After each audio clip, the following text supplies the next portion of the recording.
What is going on there, guys? It has been a while since I've done a video. I have a baby hatchling right here. Figured I'd do a quick video on what I do when I have hatchlings. So basically, once they've pipped, like this little guy here, this is a Luna Liga baby. Pretty excited about these. This is the second clutch from this pairing to hatch so far this year. But yeah, basically, rundown. When they start coming out of the egg, I'm trying not to shake them too much.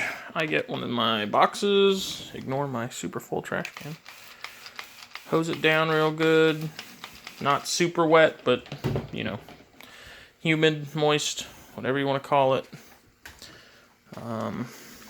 I get my tear. I should have had this ready. I just decided to do a video on this on a whim, so I was not prepared at all.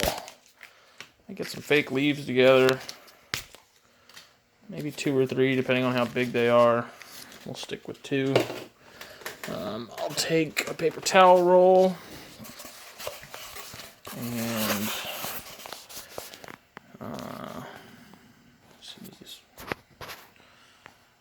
I don't know how to flip this thing around. It's not happening. Okay.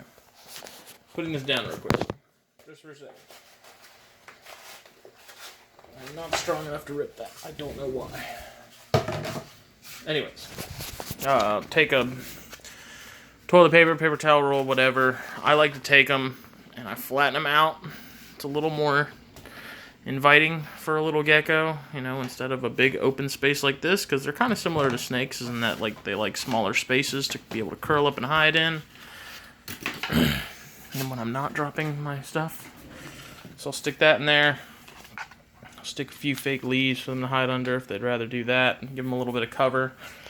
And the trick with this is, if you keep this constantly wet, then that paper towel roll will mold pretty quickly. So the trick is usually if you let it dry out, which is what I do with all my geckos, let them dry out, hit them again once they're dry, substrate and all. These will last you a little longer. I don't really recommend keeping them in there for longer than, you know, a week. If you start seeing them get moldy, pull them, get rid of them. There's a million of them. If you go through paper towels like I do, you have an infinite amount of these. It's not that big of a deal. So then, once the egg is pipped, you can wait until they come out. Personally, I just take them when they're still in the egg like this. Oh, and we're going to come out. And I just drop them in, and I just let them come out on their own.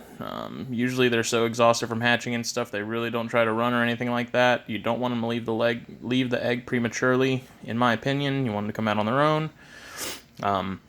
But by doing this, I don't have babies running around in here rolling these other eggs, which they will do. It's not that uncommon for me to find eggs that have been shifted, and I mean, it's not necessarily going to hurt them per se, but it lessens the risk of anything getting hurt or, you know, egg dying from whatever. You know, the APS I do keep fairly moist, not necessarily wet, but you know, they do dry out because they're all gooey when they come out. They do dry out. They are in there with the clutch mate if they hatch around the same time. This one and the clutch mate are actually almost exactly 24 hours apart.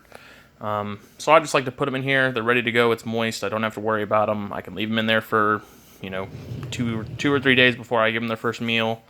And, you know, they're settled in, they're ready to go, and I don't have to worry about it. I just pull that egg out once they're out.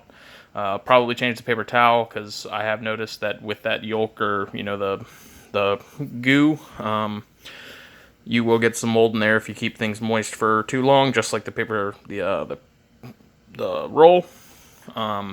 So, like I said, keep an eye on it. If you notice it getting discolored or moldy, change it.